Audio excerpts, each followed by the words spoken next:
horoscope for the 4th to the 10th of March, and yeah, this week is going to be a really big one. We have got, not only is your ruler Mercury going retrograde, but we also have a new moon in Pisces, which is your opposite sign. So Mercury retrograde is in Pisces, new moon in Pisces, and new moon is going to be conjunct Neptune, which is also the ruler of Pisces. So this is real big Piscean energy right now, and as this is your opposite sign, there's obviously something that you need to learn within this, and it's going to be a lot to do with your spirituality and how you can learn to balance that with your everyday responsibilities. So you might find yourself a little bit swept off your feet at the moment, a little bit overwhelmed by things to do.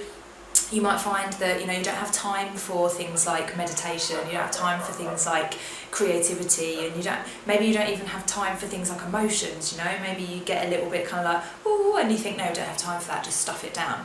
That this week is going to really be a challenge for you, because it is time for you to start learning how to balance these two things. So if you do find yourself having little like wells of emotion, follow it and see what it's about. Is it to do with something in the past? Is it to do with something that you're not happy about? Is it to do with your environment? Like, do you need to change that? Is it to do with the fact that you're not giving yourself enough self-care? Perhaps you need to take a moment out. Maybe you do need to go and kind of sit by a tree and just think, or don't think, and maybe you need to go swimming, maybe you need to read a book, maybe you need to just do something that doesn't actually have an end point to it, doesn't actually have any responsibility, there's no point to it, it's just being.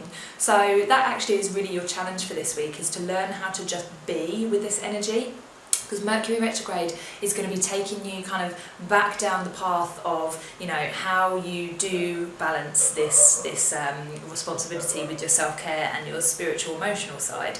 So until you kind of learn to balance it, it's going to keep throwing stuff in your way so that you do eventually rise above it. So yeah, make sure you pay attention to any of this and really take time out to focus on your emotions, your creativity and your spirituality this week.